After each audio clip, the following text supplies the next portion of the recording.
निमिषा प्रिया की फांसी पर बड़ी अपडेट। ग्रैंड मुफ्ती ऑफिस का कैसा दावा। मृतक तलाल का भाई अब क्या बोला।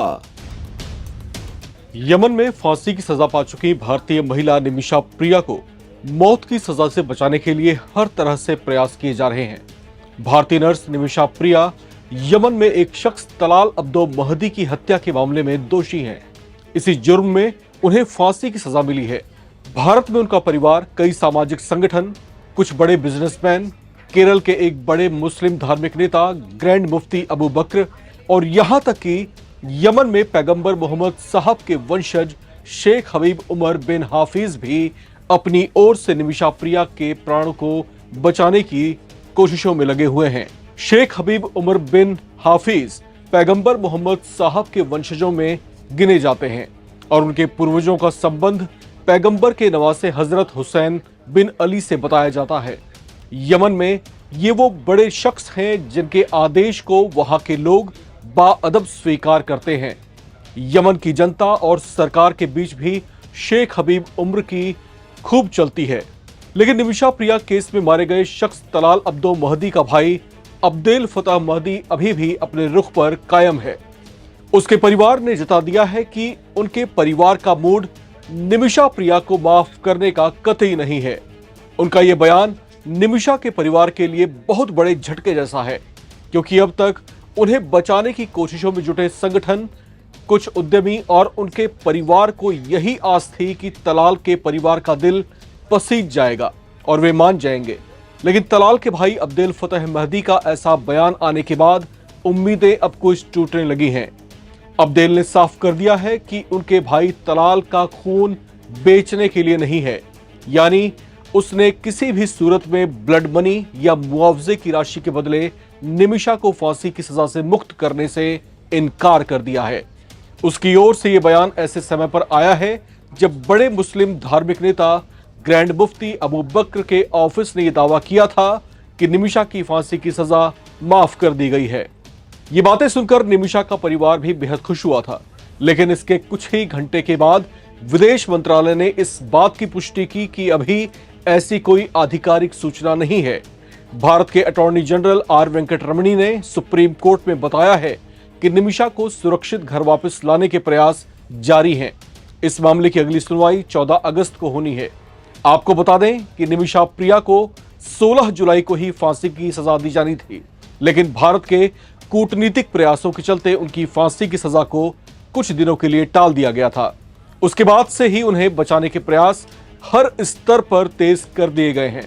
निमिषा प्रिया को बचाने की कोशिशों में लगे संगठनों का यही कहना है कि अगर यमन के राष्ट्रपति रशद मोहम्मद अल अलीमी निमिषा को माफ कर दें तो वो बच सकती हैं, क्योंकि यमन के राष्ट्रपति के पास इस तरह के मामलों में फांसी देने का और उससे रक्षा करने का संवैधानिक अधिकार होता है। हालांकि ऐसा होने की संभावना बेहद दुर्लभ परिस्थितियों में गिनी जाती है। इस मामले में भारत के सामने जो एक बड़ा चैलेंज है वो ये है कि यमन में भारत की राजनयिक मौजूदगी बहुत कम है। यमन में हूती प्रभाव रखते हैं, जबकि भारत देश हूतियों को मान्यता नहीं देता है। ऐसे में भारत के पास इस मामले में हस्तक्षेप के विकल्प बेहद सीमित हैं। इसलिए वो धार्मिक नेताओं के जरिए निमिषा की जान बचाने की कोशिशों में जुटा हुआ है। आपको बता दें कि यमन में इस्लामी कानून लागू हैं। यहां ऐसी स्थिति में आरोपी को तभी माफ किया जा सकता है जब पीड़ित का परिवार उसे माफ कर दे। भारत की तरफ से कोशिशें लगातार जारी हैं और पीड़ित परिवार को $10 लाख की ब्लड मनी यानी मुआवजे की राशि देने का प्रस्ताव भी दिया गया, लेकिन अब तक कोई समझौता इस पर नहीं हो पाया है।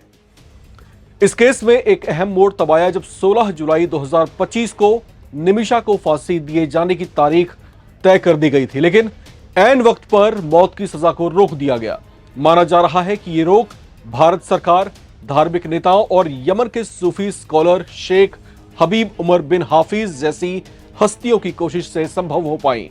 भारत के ग्रैंड मुफ्ती ने भी हस्तक्षेप किया, जिसकी मदद से आखिरी वक्त में फांसी को टाल दिया गया। हालांकि अब भी खतरा पूरी तरह टला नहीं है। यमन के पीड़ित परिवार का रुख बेहद सख्त है। मृतक तलाल अब्दो महदी के भाई अब्देल फतेह महदी ने इस केस में एक बड़ा खुलासा किया है।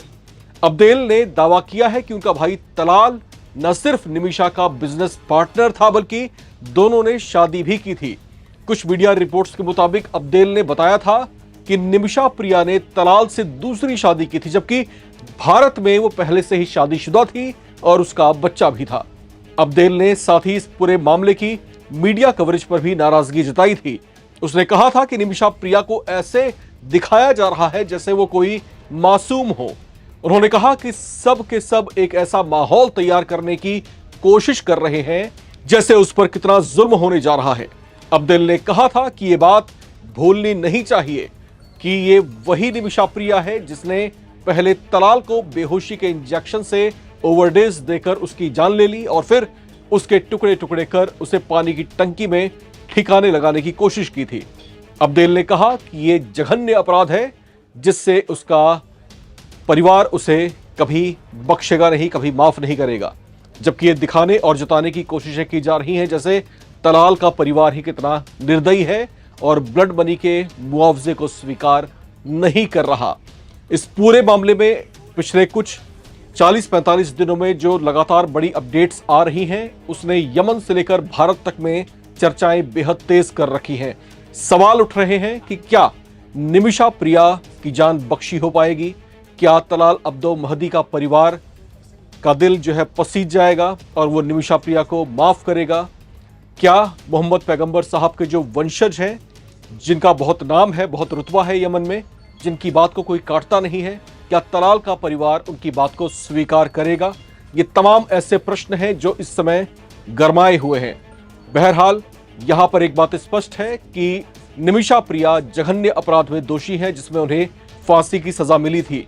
ऐसे में अगर वहां की सरकार या वहां के राष्ट्रपति भी कोई अंतिम फैसला करते हैं तो ये फैसला एक नजीर होगी जिसे आगे वो देश एक रिमार्केबल पॉइंट के तौर पर हमेशा अपने पास रखना चाहेगा।